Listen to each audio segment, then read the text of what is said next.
Assalamualaikum warahmatullahi wabarakatuh. Baiklah, kami dari kelompok 7 akan menjelaskan tentang pembuatan dan penerapan algoritma depth first search pada aplikasi puzzle angka 4x4 yang telah kami buat.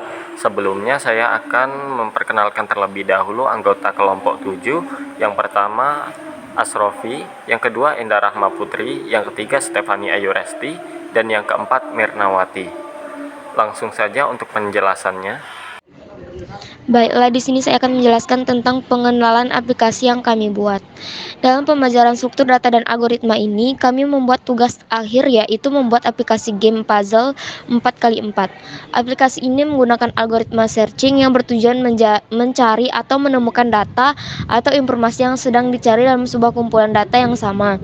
Aplikasi ini dibuat dengan bahasa pemrograman JavaScript dan bahasa markup CSS dan HTML. Puzzle angka. Puzzle angka ini merupakan salah satu jenis puzzle di mana pemain akan mengurutkan angka yang telah teracak menjadi urutan angka yang benar sesuai dengan banyaknya angka yang terdapat pada game puzzle angka. Pada umumnya, game puzzle angka ini dipandang sebagai permainan yang bersifat positif karena dapat membantu melatih otak motorik pada saat sedang menyusun angka-angkanya. Pencarian solusi dalam permainan game puzzle angka ini merupakan suatu permasalahan untuk dapat menyusun angka-angka yang teracak menjadi kembali berurutan. Salah satu metode yang dapat digunakan dalam menyelesaikan permasalahan tersebut adalah dengan menggunakan algoritma yang digunakan untuk mengembangkan program permainan. Adalah algoritma berbasis pohon ruang pencarian search algorithm. Salah satu algoritma yang dapat digunakan adalah algoritma depth first search. Algoritma depth first search merupakan sebuah algoritma yang dapat digunakan untuk melakukan penelusuran atau pencarian dalam bentuk struktur pohon atau tree. Jika pada suatu kedalaman simpul pertama belum ditemukan solusi, maka pencarian dilanjutkan pada kedalaman simpul berikutnya, demikian seterusnya sampai ditemukan solusi.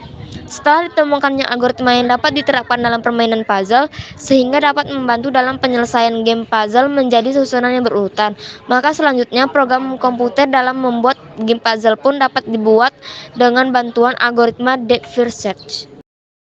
Baiklah, di sini saya akan menjelaskan implementasi algoritma depth first search pada game puzzle ini. Adapun algoritma yang dapat dipakai pada aplikasi game puzzle ini, salah satunya adalah algoritma depth first search atau DFS. Karena algoritma ini dianggap mampu dalam mengimplementasikannya dalam game puzzle ini. Pada gambar ini yang menggambarkan keadaan game puzzle angka yang teracak dari angka 1 sampai 15 yang disebut dengan initial state. Dan pada gambar di sampingnya merupakan goal state atau tujuan dari game puzzle agar angka tersusun dari angka 1 sampai 15. Pada gambar selanjutnya akan dibahas mengenai struktur ruang pohon yang ditelusuri oleh algoritma depth first search dari mulai angka yang teracak sampai dengan menemukan solusi atau tujuan dari angka yang teracak dalam bentuk struktur pohon. Berikut merupakan gambar pohon ruang status yang dibangkitkan dengan algoritma DFS. Penyelesaiannya untuk masalah permainan game puzzle angka dengan ruang status yang dibangkitkan dengan algoritma depth first search pada gambar ini. Simpul pertama atau S1 dengan jumlah suksesor 2 yaitu simpul S1 dan S11. Artinya pada simpul pertama terdapat 2 kemungkinan perpindahan suatu angka yang dapat bergerak. Kemudian simpul kedua atau S2 merupakan simpul yang pertama ditelusuri dengan perpindahan kotak kosong ke atas, dan pada simpul kedua terdapat 2 kemungkinan perpindahan atau suksesor dari angka yang telah tersusun pada simpul ke pertama jika pada simpul pertama tidak menemukan solusi. Simpul ketiga atau S3 merupakan suksesor atau anak simpul dari simpul kedua. Pada simpul ini dilihat perpindahan node, dan jika belum ditemukan solusi maka pencarian akan berlanjut pada simpul keempat atau S4. Simpul keempat atau S4 merupakan suksesor atau anak simpul dari simpul ketiga. Pada simpul ini dilihat perpindahan node, dan jika belum ditemukan solusi maka pencarian akan berlanjut pada simpul kelima atau S5.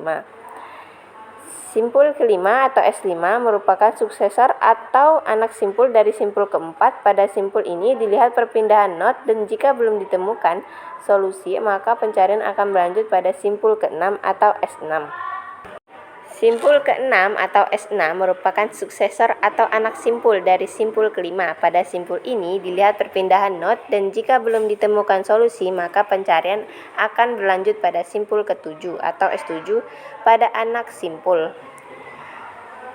Simpul ketujuh merupakan anak simpul dari simpul kedua atau S2. Jika pada simpul ini masih belum ditemukan solusi maka pencarian dilanjutkan pada simpul ke-8 atau S8. Simpul ke-8 merupakan suksesor atau anak simpul dari simpul ke-7. Pada simpul ini dilihat perpindahan not dan jika belum ditemukan solusi maka pencarian akan berlanjut pada simpul ke-9 atau S9. Simpul ke-9 merupakan suksesor atau anak simpul dari simpul ke-8. Pada simpul ini dilihat perpindahan not dan jika belum ditemukan solusi maka pencarian akan berlanjut pada simpul ke-10. Dan begitu pun seterusnya sampai dengan menemukan solusi pada struktur gambar ini ditemukan pada simpul ke-15 atau S15. Baiklah, saya akan menjelaskan tentang source code yang telah kami buat untuk membangun aplikasi game puzzle ini. Jadi, untuk membangun game puzzle ini kami menggunakan bahasa pemrograman JavaScript, kemudian bahasa markup, HTML dan CSS. Untuk source code dari HTML-nya bisa dilihat di sini. Nah, ini merupakan source code dari HTML-nya. Kemudian, untuk stylenya, untuk CSS-nya bisa dilihat di sini. Nah, ini merupakan source code yang digunakan untuk mendesain halaman tampilannya. Selanjutnya, kita akan membahas tentang source code dari JavaScript-nya. Jadi, ini digunakan untuk menginisialisasi, yang mana pada variabel X sama dengan X, kemudian variabel Y sama dengan Y. Yang selanjutnya, ini digunakan untuk memindahkan box, yang mana kalau boxnya berpindah ke atas, maka akan menjalankan kondisi yaitu variabel X-nya tetap, kemudian variabel Y-nya berkurang 1. Kemudian, jika boxnya digeser ke kanan, maka akan menjalankan kondisi yaitu variabel X-nya plus 1, kemudian variabel Y-nya tetap. Kemudian, jika box tersebut digeser ke bawah, maka akan menjalankan kondisi yaitu variabel X-nya tetap, kemudian variabel Y-nya bertambah 1. Kemudian, jika box tersebut digeser ke kiri, maka akan menjalankan kondisi yaitu variabel X-nya berkurang 1 dan variabel Y-nya tetap. Nah, yang selanjutnya, ini digunakan untuk mengambil isi atribut-atribut yang ada di sini.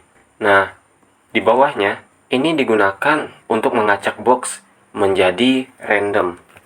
Nah, di bawahnya lagi, ini digunakan agar bisa menukar kotak-kotak pada puzzle. Nah, yang selanjutnya, ini merupakan format kondisi grid yang terpenuhi, yang mana pada grid yang terindeks dengan 0 dan 0 yaitu 1, kemudian grid yang terindeks 0 dan 1 yaitu 2, kemudian grid yang terindeks 0, 2 yaitu 3, dan seterusnya. Sampai yang terakhir ini grid yang terindeks 3 dan 3 yaitu 0. Yang selanjutnya, ini digunakan untuk mengacak grid. Nah, di bawahnya lagi, ini digunakan untuk menginisialisasi variabel grid sama dengan grid, kemudian variabel move sama dengan move, kemudian variabel time sama dengan time, dan variabel status sama dengan status. Yang selanjutnya, ini digunakan untuk tampilan awalnya, yaitu setiap box akan bernilai 0. Kemudian move-nya 0, time-nya 0, dan statusnya ready. Dan di bawahnya ini, ketika kita klik start, maka akan menjalankan state baru, yaitu mengacak grid, yang mana move dimulai dari 0, time-nya dimulai dari 0, dan statusnya playing. Yang selanjutnya, ini digunakan untuk menginisialisasi dari state-nya. Jika kondisinya sudah siap, maka akan menjalankan game baru. Nah, kemudian ini digunakan untuk men-setting time-nya, dan di bawahnya ini digunakan untuk men-setting state-nya.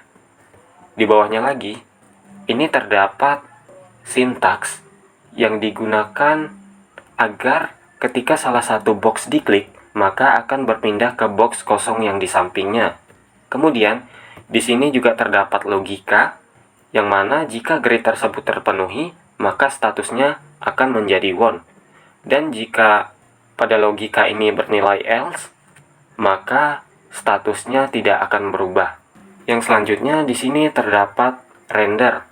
Jadi, render ini digunakan untuk mengubah JavaScript extension menjadi elemen HTML. Yang pertama di sini terdapat render grid. Jadi, di gridnya ini diubah menjadi elemen HTML. Kemudian di sini juga terdapat sintaks yang digunakan untuk menambah button, yang mana jika statusnya ready, maka button barunya yaitu play. Kemudian jika statusnya playing, maka button barunya yaitu reset.